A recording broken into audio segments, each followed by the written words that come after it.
হুজুর, আমি আপনার এক বোন, মাহফিলে এসেছি, 1,50,000 টাকা আমি মাহফিলে দিব, মেহেরবানি করে আমার জন্য একটি দোয়া করবেন। আপনাদের দাড়ি আমার দেখতে খুব ভালো লাগে, আল্লাহ যেন আমার মুখে দাড়ি উঠায়। আল্লাহুম্মা আমিন। রব্বুল আমিন, তুমি ইন্নাল্লাহা আলা কুল্লি শাইইন কাদির, কি পারো না তুমি?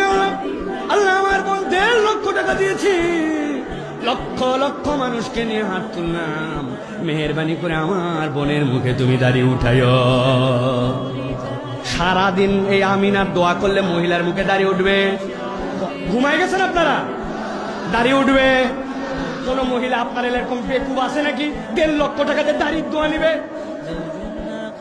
কিন্তু মহিলার দাড়ি উঠে না, আর আপনি দাড়ি কাটে মহিলা স্বাধীন কে? কি সমস্যা আপনার?